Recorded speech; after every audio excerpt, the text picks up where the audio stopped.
আসসালামু আলাইকুম, আমি জিয়াউদ্দিন। আমার ইউটিউব চ্যানেলটিতে আপনাদেরকে স্বাগতম জানাচ্ছি। আজকে যেই ওষুধটা নিয়ে কথা বলবো সেটা হচ্ছে যে টুলাক্স, এই সিরাপটা নিয়ে আজকে কথা বলবো।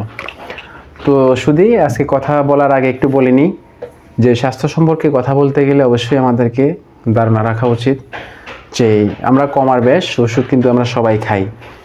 তো প্রয়োজনীয় অপ্রয়োজনীয় আমরা ব্যবহার করি, কিন্তু যদি আমরা বিস্তারিত জানা না থাকে, এর ক্রিয়া প্রতিক্রিয়া, ডোজ ইত্যাদি যদি আমরা ঠিকভাবে না জানি, তবে আমাদেরকে যে কোনো বিপদের সম্মুখীন কিন্তু আমরা হতে পারি। তো আবার বেশিরভাগ সময় দেখা যায় আমাদের দেশে নিজেরাই একটি ট্যাবলেট বা একটি সিরাপ আমরা নিজেরাই কিনে খাওয়াই। সেক্ষেত্রে অবশ্যই আমাদেরকে এটার বিস্তারিত জানা উচিত, কারণ safety is the most important. Safety অবশ্যই মেনটেন করে আমাদেরকে ওষুধ সেবন করতে হবে। তো কথা বাড়াবো না, যারা আমার চ্যানেলে নতুন আছেন অবশ্যই লাইক বাটন এবং শেয়ার করে সাবস্ক্রাইব করে পাশে থাকবেন। তো আজ যে সিরাপটা টুলাক্স একটি সিরাপ, এটা লিবু সালবোটেমল একটি সিরাপ, এটা 100 ml পাওয়া যায়। এটা বাংলাদেশের সুনামধন্য কোম্পানি রানেটা ফার্মাসিউটিক্যালসের একটা প্রোডাক্টস। এটার প্রাইস হচ্ছে 45 টাকা। তো এটা কেন ব্যবহার করবেন, কেন এটা খাওয়াবেন, পার্শ্ব প্রতিক্রিয়া, ডোজ ইত্যাদি বিস্তারিত আলোচনা করব।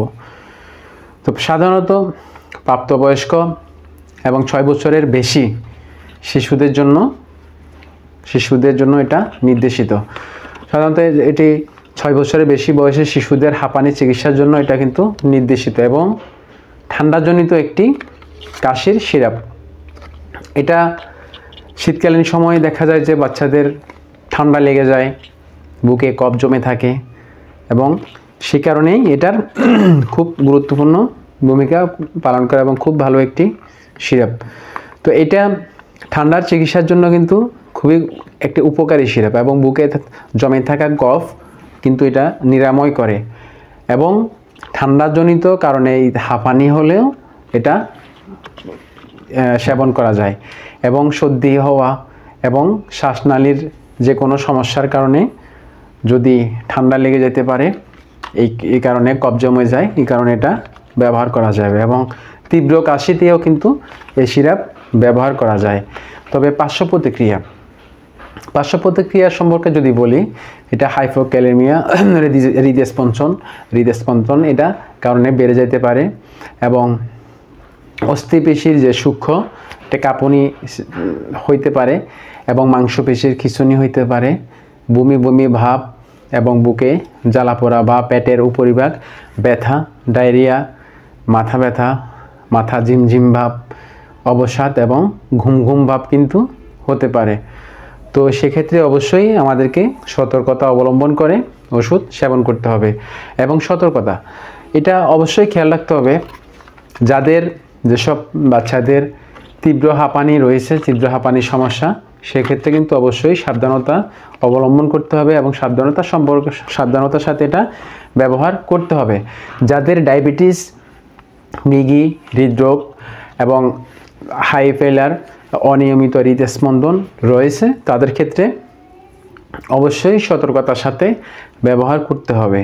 এবং কোনো কারণে যদি এটা ওভারডোজ হয়ে যায়, যদি পরিমাণে কম বেশি হয়ে যায়, সেক্ষেত্রে কিন্তু অবশ্যই নিকটবর্তী হসপিটাল অথবা ডাক্তারের পরামর্শ নিতে হবে।